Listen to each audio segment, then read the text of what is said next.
We're here with the world's most dangerous man, the most censored man in the English language.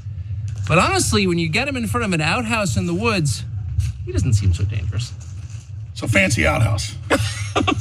So a long-standing feature, maybe the longest-standing feature of Cold War propaganda in the West was the Soviet grocery store. No products, no choices, shoddily made things. And it wasn't actually propaganda, it was real. And you can look up the pictures on the internet if you want.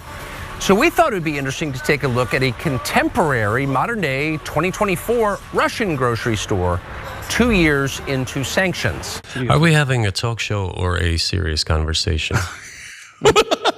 Here's the quote.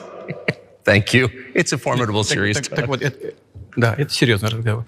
Но поскольку у вас базовое образование... Because your basic education is in history, as far as I understand. Yes. When you have to cover some idiotic thing that Stelter said, or Cuomo, just these clown people, when you have to cover it, right? Or Don Lemon, as you call him, like how do you think they live with themselves at this point when they just lie again and again? And we have the internet to expose the lies. If this isn't 20 years ago when you were on CNN, and we couldn't expose things, we can expose it now and they still do it. Well, I guess I would ask myself, like, I mean, I lie. If I'm really cornered or something, I lie. I really try not to. I try never to lie on TV. I just don't, I don't like lying. I certainly do it, out of weakness or whatever. Before we get to the whole lying thing, which is the point of the story, I just want to note that the majority of that conversation was about holding the elites accountable. The corporate elites. Notice he has framed Roosevelt dead behind him. Yeah, I did notice that. I thought two things curious about this. Well, number one, why Tucker Carlson, who's an enormously wealthy man, has to do this interview in a closet. And second of all, what a curious thing to seemingly purposely frame behind you in that shot. Roosevelt dead. I'm sure he has an explanation. Yeah, the explanation is goons like him don't actually want to tax the rich. They don't want an equitable political system.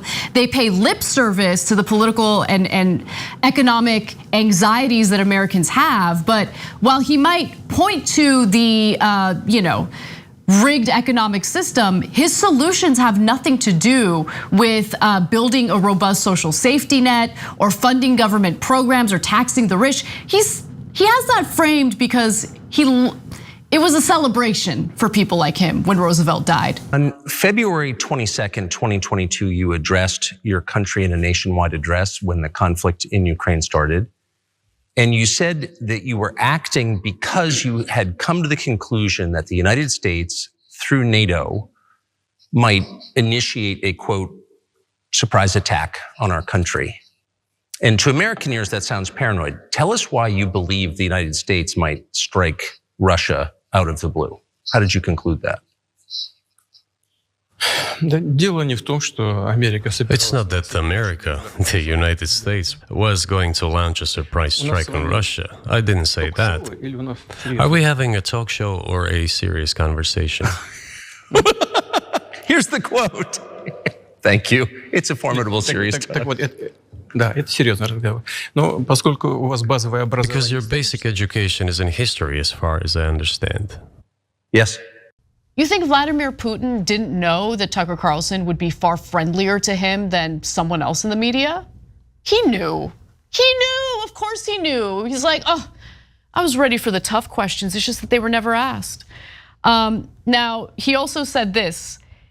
He, meaning Tucker Carlson, tried to interrupt me several times, but still, surprisingly, for a Western journalist, he turned out to be patient and listened to my lengthy dialogues, especially those related to history, and didn't give me reason to do what I was ready for, meaning ready for the hard questions. I went from amused to legitimately angry.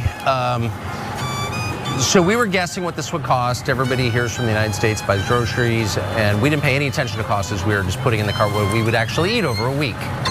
And we all came in around $400, about $400. It was $104 US here. And that's when you start to realize that ideology maybe doesn't matter as much as you thought, corruption.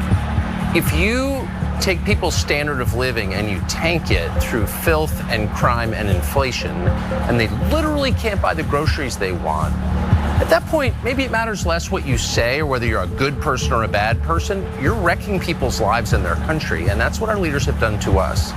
And coming to a Russian grocery store, the heart of evil, and seeing what things cost and how people live, it will radicalize you against our leaders. That's how I feel anyway, radicalized. Is he even getting it? I mean, it's just so insane to act like, crime is a uniquely American issue when you're talking about Russia.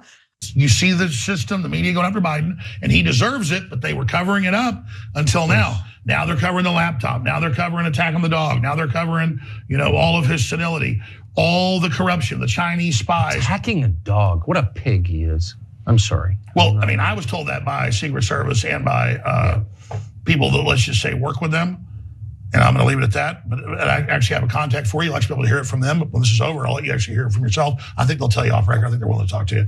But yeah, he is completely out of his mind. He is completely out of his mind. When Biden attacked a dog, he attacked a dog. He can't even walk. He can barely walk. He's got a very stiff gait. Dogs are quick and nimble. He didn't attack a dog. His dog attacked about 47 people.